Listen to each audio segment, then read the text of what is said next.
मेरे एक दोस्त ने ना ऑनलाइन शॉपिंग में या तो किसी और को ट्रांजैक्शन किया फोन पे से।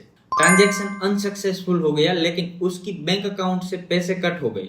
तो वो जाता है गूगल पे एंड सर्च करता है फोन पे कस्टमर केयर नंबर। वहां पर उसे एक कस्टमर केयर का नंबर मिलता है। वो वहां पर कस्टमर केयर में कॉल करता है एंड बोलता है कि ऐसे ऐसे मैंने एक ट्रांजैक्शन किया था, लेकिन वो ट्रांजैक्शन अनसक्सेसफुल हो गया, सामने वाले को पैसे नहीं मिले, लेकिन मेरी बैंक से वो अमाउंट कट हो गया है। कस्टमर केयर वाला बोलता है ठीक है, कितने का पेमेंट था? ये बोलता है 10,000 रुपए का। तो कस्टमर केयर वाला उसे बोलता है कि मैं आपको एक लिंक सेंड करता हूँ, उस पर आप क्लिक करो एंड उस पर जितना भी अमाउंट आपका गया है 10,000 रुपए वो डालो एंड ओके कर देना। मेरा दोस्त जाके वही सेम चीज करता है। वो आगे जाके लिंक पे क्लिक करता है एंड वो फोन पे ओपन होता है, 10,000 रुपए लिखता है, ओके कर देता है। तो उसके वो पहले 10,000 रुपए कट हुए थे वो तो शायद आ जाएंगे, लेकिन और 10,000 रुपए कट हो गए। क्यों?